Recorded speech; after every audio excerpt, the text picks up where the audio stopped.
Today, we're diving deep into the world of social dynamics and tackling a topic that's close to my heart: insecurity. Did you know that some common social habits might actually be sending signals of insecurity without you even realizing it? In this video, we're going to talk about 6 social mistakes that you might be making that could be subtly screaming, "I'm a little insecure over here." So grab your favorite drink, get comfy, and let's jump right in. Okay, let's start with a big one: over-apologizing. You know, when you constantly say sorry for things that don't even require an apology, like, "Sorry, can you pass the salt?" Or, "Sorry, my email is in your inbox." It's like a reflex, right?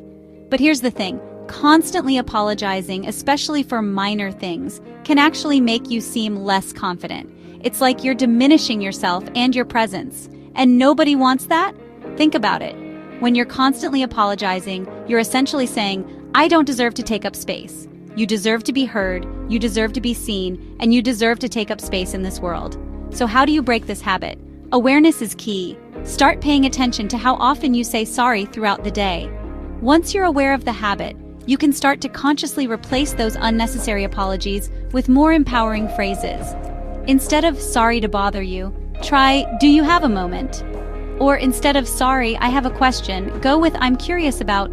Small changes in your language can make a world of difference in how you perceive yourself and how others perceive you. All right, let's talk about eye contact, or should I say the lack thereof. Have you ever noticed how someone who avoids eye contact can seem a little closed off or even untrustworthy? It's like they're hiding something, right? Now, I'm not saying that everyone who avoids eye contact is being intentionally deceptive, but it can definitely send the wrong message, especially in social situations. Eye contact is such a powerful tool for building connections and establishing trust.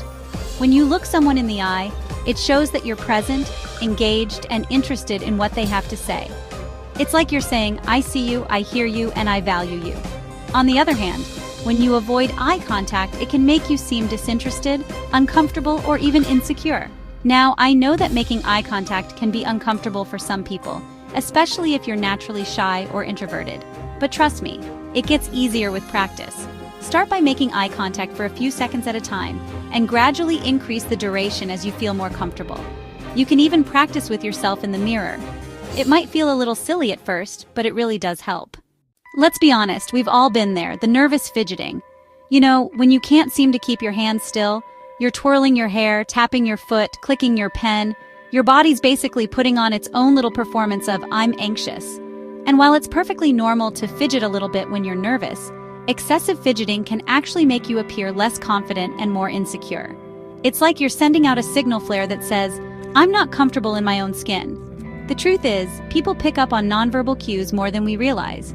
So, while you might be trying to play it cool, your body language might be betraying you. But don't worry, there are ways to tame those fidgety tendencies.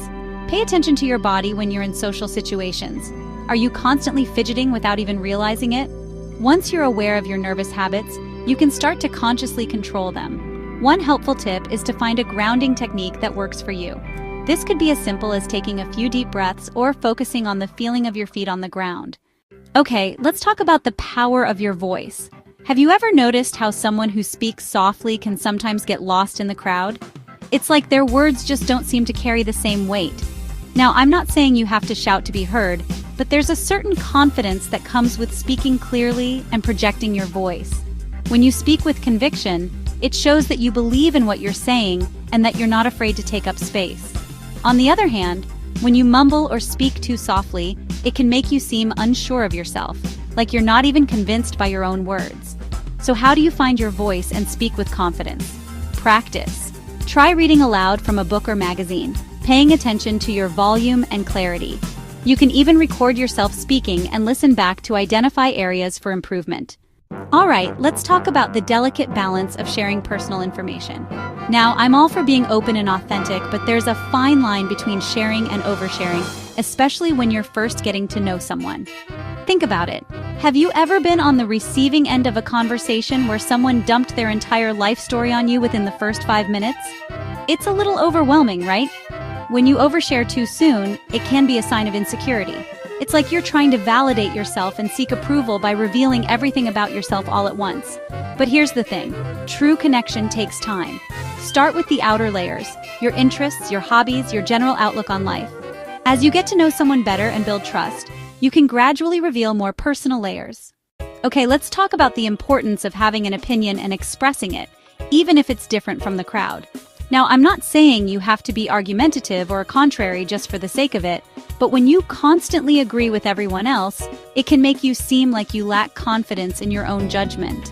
It's like you're saying, I don't trust my own thoughts or feelings.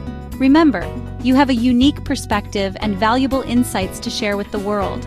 Your voice matters. Of course, it's important to be respectful of others' opinions, even if you don't agree with them.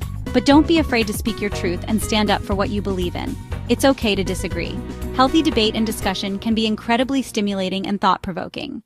So there you have it, my friends. 6 common social mistakes that might be making you seem less confident than you actually are. Remember, we've all been there. The good news is that once you're aware of these habits, you can start to break them and replace them with more confident and self-assured behaviors. Until next time, stay true to yourself, embrace your quirks, and remember, you are awesome.